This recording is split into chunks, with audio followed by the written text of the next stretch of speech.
नमस्कार friend, discussion के लिए है हमारे पास थ्योरी ऑफ इम्पॉसिबिलिटी, जो कि यहाँ पर डिस्कशन जो इसका किया जा रहा है वो इसका रिलेशन जो है section 511 of the Indian penal code के साथ में रखकर इसको किया जा रहा है।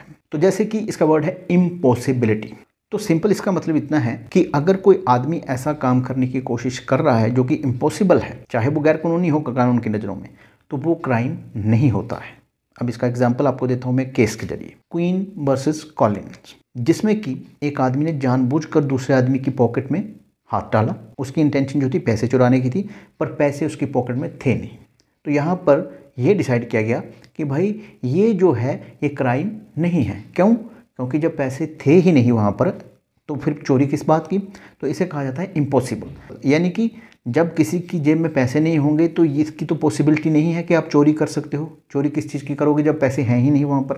तो ये एक थ्योरी कह लीजिए, एक मेंटालिटी कह लीजिए, या एक जो फिलॉसफी थी कोर्ट्स की एक टाइम पर थी। इसी तरह से आर वर्सेस मैकफर्सन का केस था, जिसमें कि एक आदमी जो है चोरी करने के इरादे से घर में घुसता है, पर जो चीज़ उसको चुरानी थी वो वहाँ पर थी नहीं। तो उसमें कोर्ट ने कहा कि भाई जब वो चीज़ वहाँ पर थी नहीं तो ये इम्पॉसिबल है कि वो उसको चुरा सकता है। तो इसलिए इस पर कोई भी ऑफेंस यहाँ पर चोरी का नहीं लगाया जा सकता। नेक्स्ट आर वर्सेस डॉट का केस है, वो भी इसी तरह था, जिसमें कोर्ट ने कहा कि भाई जो काम ही इम्पॉसिबल है उसके रिलेशन में आप क्राइम कैसे कर सकते हैं। पर आर वर्सेस ब्राउन का एक केस था, जिसमें कि कोर्ट ने थोड़ा सा ये माना कि भाई ये जितने भी केस डिसाइड किए गए हैं ये थोड़ा इसमें जो एक व्यू पॉइंट है लॉ का थोड़ा गलत हो गया है। और आर वर्सेस रिंग के केस में कोर्ट ने इस चीज़ को उलटा दिया, जिसमें कि एक्यूज जो था एक लेडी के हैंडबैग में हाथ डाल के कुछ चुराने की कोशिश करता है।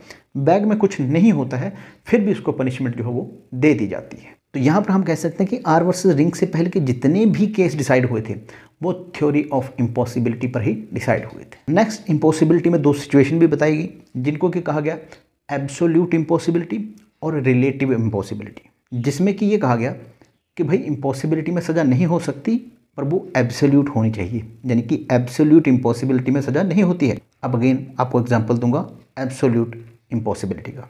एक आदमी दूसरे आदमी को एक चम्मच में भरकर शुगर यानी चीनी ये समझ के देता है कि ये जहर है। अब ये क्या हुआ?